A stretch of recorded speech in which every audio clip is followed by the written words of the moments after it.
Vous êtes victime de fausses rumeurs et de diffamations? Restez avec moi jusqu'au bout, je vous dis comment gérer ça. Bonjour à toutes et à tous, je suis Podari Samvan, coach en stratégie bienveillante et énergéticienne. Je décode la vie à travers l'énergie. Aujourd'hui, je voudrais aborder un sujet malheureusement courant dans ce monde plein de bruit, les fausses rumeurs et la diffamation.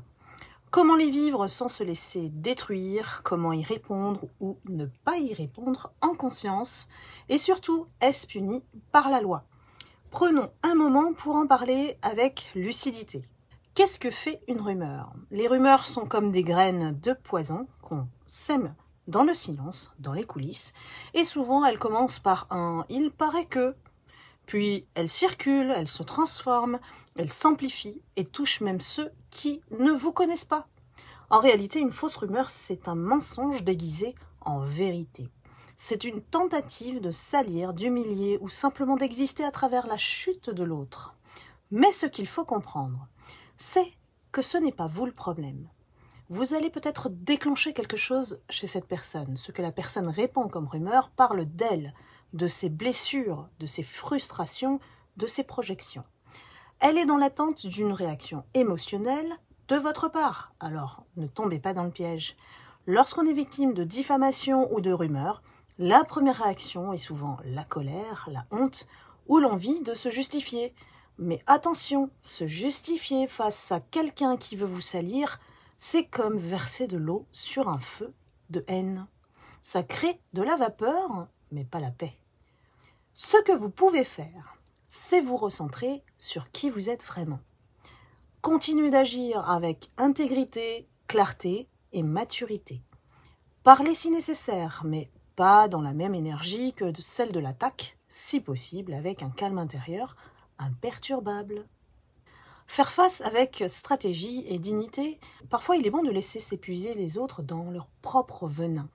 Ils sont leurs propres destructeurs et le temps les rattrape toujours. Mais parfois aussi, il faut poser des limites. Dans ce cas, posez-vous ces questions.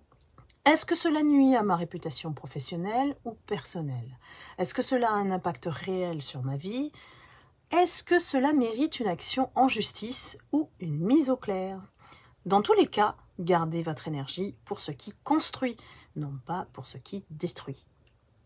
Ce que dit la loi, oui, c'est punissable. En France, la diffamation est un délit puni par la loi.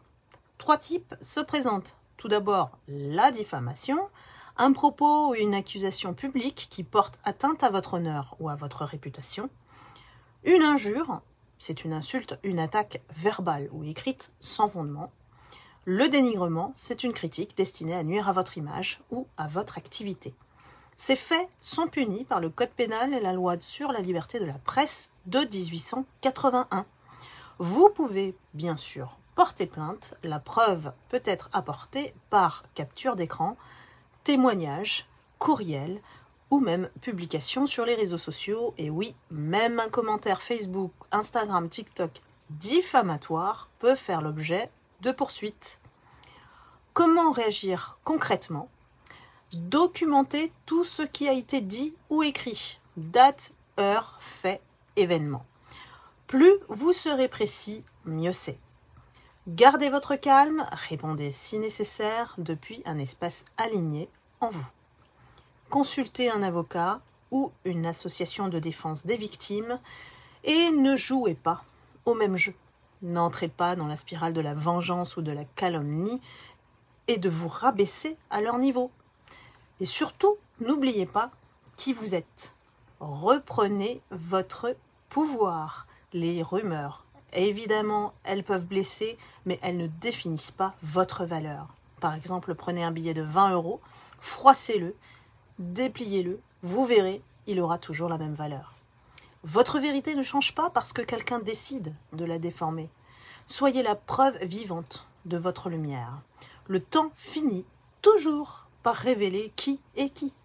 Et si cela influence tout un entourage, même s'ils vous connaissent, cette expérience vous rendra service en vous montrant les personnes crédules et naïves qui y ont cru.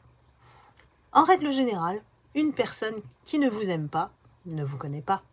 Et souvent, c'est le point commun de ces personnes qui se rassemblent, s'unissent autour de vous. Et cela peut même devenir une obsession collective de vous voir chuter.